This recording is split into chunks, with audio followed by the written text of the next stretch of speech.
ആത്മീയതയ്ക്ക് ഉപരി വിജ്ഞാനം പകരാനുള്ള ഇടം കൂടിയാണ് പ്രയാഗ്രാജിലെ കുംഭനഗരി. കേന്ദ്ര സർക്കാരിൻ്റെയും വിവിധ സംസ്ഥാന സർക്കാരുകളുടെയും പവലിയനുകൾ വഴി ക്ഷേമ പദ്ധതികൾ സംബന്ധിച്ച് തീർത്ഥാടകരെ അവബോധരാക്കുന്നുണ്ട്. മിക്ക സംസ്ഥാനങ്ങളുടെയും ടൂറിസം വകുപ്പിന് കുംഭനഗരിയിൽ പവലിയനുകൾ ഉണ്ടെങ്കിലും കേരള സർക്കാർ മുഖം തിരിച്ചു. प्यास लगी है, थोड़ा सा पानी पिला दो। हाँ बेटा, पानी अभी आता ही होगा, मैं लेकर आती हूँ कहीं से तुम्हारे लिए।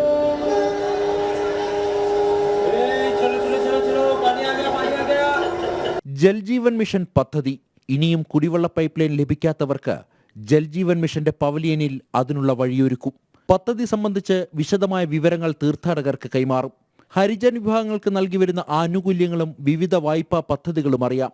സാമൂഹ്യനീതി മന്ത്രാലയത്തിന്റെ കീഴിൽ national scheduled caste finance and development കോർപ്പറേഷന്റെ പവലിയൻ കുംഭനഗരിയിൽ പ്രവർത്തിക്കുന്നു. ഉത്തരാഖണ്ഡ്, നാഗാലാൻഡ്, ഗുജറാത്ത് അടക്കമുള്ള സംസ്ഥാനങ്ങളിലെ ടൂറിസം വകുപ്പ് പ്രത്യേകമായി പവലിയനുകൾ തയ്യാറാക്കി. വിനോദസഞ്ചാരം പ്രോത്സാഹിപ്പിക്കുന്നതിന് പുറമെ പ്രാദേശിക ഉൽപ്പന്നങ്ങൾ ലോകത്തിനു മുന്നിൽ പരിചയപ്പെടുത്തുവാനുള്ള ഇടം കൂടിയാക്കി മാറ്റുകയാണ് കുംഭനഗരി. രാഷ്ട്രീയ വൈര്യത്താലോ കുംഭമേള പോലെയുള്ള ആഘോഷങ്ങളോടുള്ള എതിർപ്പ് കൊണ്ടോ കേരള സർക്കാർ കുംഭനഗരിയിൽ എക്സിബിഷൻ ഒരുക്കിയില്ല.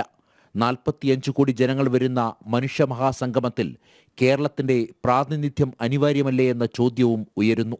ജനം, പ്രയാഗ്രാജ്.